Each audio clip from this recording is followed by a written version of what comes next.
next part we need to discuss, and we hear this term all the time, are the core muscles. What are the core muscles?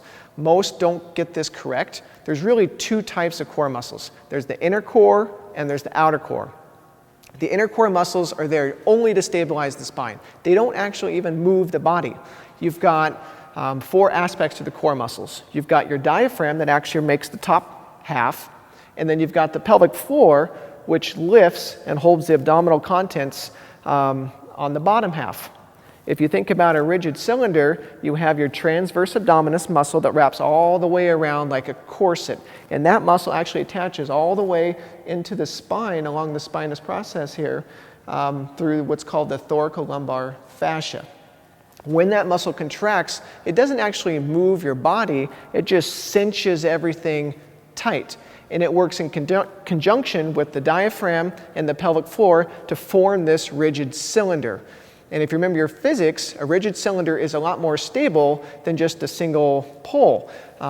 It works in conjunction with the multifidus muscle, which are these tiny little muscles. They're like Vienna sausages, and they run vertebrae to vertebrae. Their job is to prevent those vertebrae from slipping or shearing forward, especially when you're moving off center. So whether you're going to bend forward, sideways, whatever.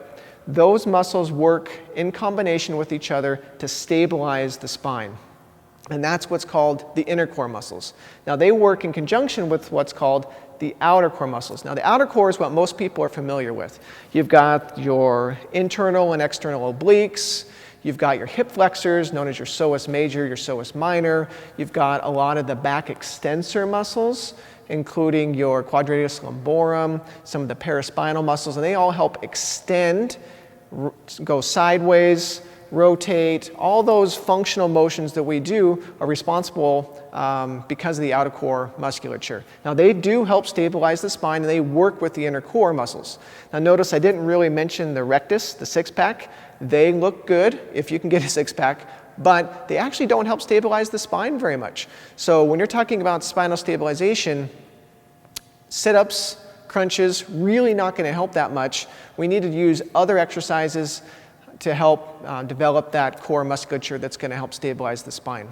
The third component that you hear kind of intermixed when it comes to the outer core muscles is the posterior chain.